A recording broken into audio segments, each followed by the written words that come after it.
नरेंद्र मोदी के भाई प्रहलाद मोदी के अयोध्या दौरे के दौरान उन्होंने रामलला और हनुमानगढ़ी में दर्शन पूजन किया और इसे अपना सौभाग्य बताया। उन्होंने अयोध्या में हो रहे विकास कार्यों की सराहना की और कहा कि इससे युवाओं के लिए रोजगार के नए अवसर पैदा हो रहे हैं। उन्होंने राम मंदिर निर्माण को बहुत वर्षों की प्रतीक्षा का अंत बताया और उन लोगों को याद किया जिन्होंने इसके लिए बलिदान दिया। साथ ही उन्होंने प्रयागराज में हो रहे कुंभ की व्यवस्थाओं की तारीफ की और इसे एक दिव्य आयोजन बताया।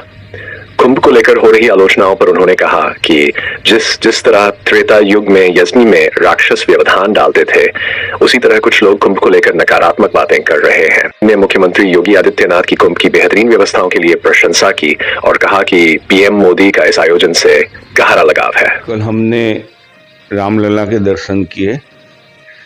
हमारे जीवन को बहुत खुशी मिली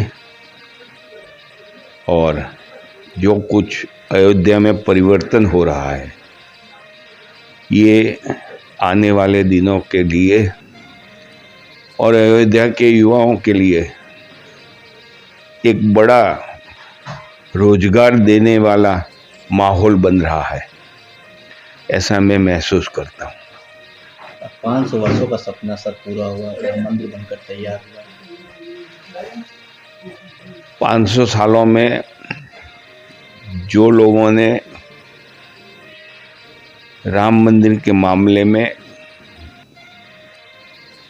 जो कुछ झेला है, उन लोगों के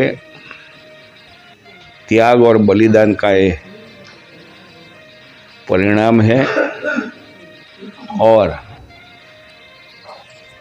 सनातन संस्कृति में बलिदान की बहुत महिमा होती है और मैं मानता हूँ कि सनातनी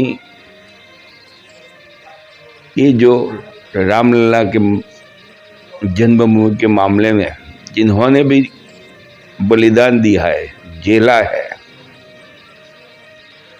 उनको कभी ये समाज भूलेगा नहीं।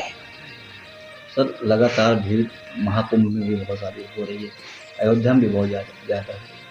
सर, क्या कहेंगे इतनी अच्छी व्यवस्थाएं जो सरकार की चल रही है?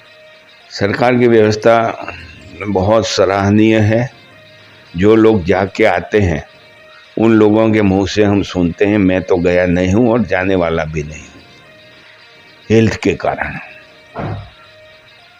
लेकिन जो लोग जाके आए हैं उनके मुंह से जो हम सुन रहे हैं,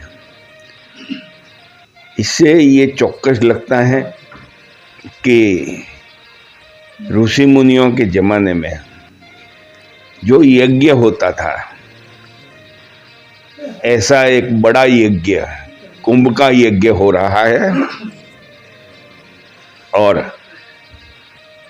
इसमें सहभागी होने के लिए देश की 140 करोड़ जनता इतनी उत्साहित है कि वहां पहुंचने के मार्ग भी ब्लॉक हो जा रहे हैं। आज इस अवसर पे मैं इतना ही कह सकता हूं कि ये जो कुछ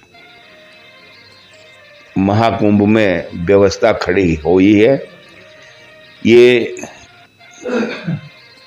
उत्तर प्रदेश के मुख्यमंत्री योगी जी के दीर्घ दृष्टि और सेंट्रल गवर्नमेंट की, उसमें भी नरेंद्र भाई मोदी का डायरेक्ट रोल, ये व्यवस्था बनाने के लिए जो गाइडलाइंस किया है, ये अद्भुत हैं और मैं मानता हूँ कि आने वाले दिनों में जो कोई मुख्यमंत्री होगा और कुंभ आएगा तो उसको इस पथ पर चलना पड़ेगा। इस अवसर पे मैं इतना तो चौकस कहना चाहता हूँ कि पहले ऋषि मुनियाँ यज्ञ करते थे। रामायण में हमने सुना है कि वशिष्ठ जी ने यज्ञ किया था, राक्षस उसमें बाधा डालते थे और ये बाधा रोकने के लिए, राक्षसों का प्रतिकार करने के लिए राम और लक्ष्मण को वशिष्ठ जी ले गए थे। मुझे लगता है कि ये कुंभ के यज्ञ में भी ऐसे जो विचार वाले लोग हैं वो कोई न कोई हिसाब से योगी जी को बदनाम करने की साजिश रच रहे हैं, लेकिन वो उसमें सफल नहीं हो रहे। इसीलिए वो क्या करूं कि दौड़ में लगे हैं। लेकिन बाबूजी अखिलेश यादव लगातार टारगेट कर रहे हैं कि महाकुंभ में सरकार ने तो आंकड़े बता दिए कितने लोग आए, लेकिन जब भगदड़ हुई तो उसमें जो मरने वाले थे उनके आंकड़े कहीं ना कहीं छुपाए गए। नहीं बताए तो 30 कहाँ से बोलते हैं? आंकड़े नहीं बताए तो 30 कहाँ से बोलते हैं? और आपके पास सही आंकड़े हो तो दावा करो ना भाई। संसद में जब राज्यसभा में कांग्रेस के अध्यक्ष ने बोला था कि हजारों लोग मर गए, तब बहुत विकट परिस्थिति खड़ी हुई। तब भी हमारे राज्यसभा के अध्यक्ष जी ने बताया था कि भाई सरकार नहीं देती है तो तुम तो दे दो, तुम्हारे पास हो तो, खाली अफवाह मत फैलाओ। सर दिल्ली में और यूपी में बड़ी जीत भाजपा की हुई है सर। तो ये तो दिल्ली में हुई, यूपी में हुई, फिर से भी होने वाली है।